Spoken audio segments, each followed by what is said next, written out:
তো আমি যদি 10-12 ঘন্টা আমার রিসার্চ বা পিএইচডি এই সবের পাশাপাশি একদম ফাইনাল ইয়ারে এসে যদি কমপ্লিট করতে পারি, আমার মনে হয় পৃথিবীতে কেউ এরকম নাই যে তারা পারবে না।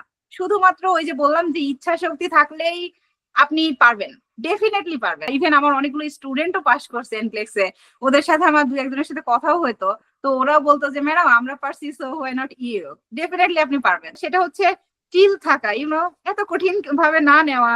যেটা এখন তুমি আমাকে এক্সামের দিনে বলছো যে আপু যেটাই হোক অসুবিধা নাই, সেকেন্ড চান্স তো আছে, দেয়া যাবে, এটা তো একদম এন্ড অফ লাইফ না। প্রথম ক্লাসটার কথা আমার স্পষ্ট মনে আছে, প্রথম ক্লাসটা তুমি নিছিলা, এবং ক্লাসটা নেওয়ার পরে আমার মনে হয়েছিল যে না, এইটা একটা জায়গা যেখানে আমি মনে হয় লেগে থাকলে আমার হবে, এত ভালো লাগছে আমার কাছে। বিশ্বাস করো, আমি এই কথাটা বারবার বলবো যে অন্তর যেভাবে সিম্পল নার্সিং পড়াইছে, আমি জানি না, আমি আর কারোর ক্লাস কখনো করিনি, বাট আমি নিজেও একটা দীর্ঘ সময় ধরে টিচিং এ ছিলাম, আমি বলতে পারি অন্তর যেভাবে পড়াই, আমি জানি না আর কেউ এভাবে পড়াই কিনা, এত ইজি ওয়েতে, এত ফানি ওয়েতে। অন্তর যে ওয়েতে পড়াই সেই ওয়েতে ভাইয়া তুমি কন্টিনিউ করো।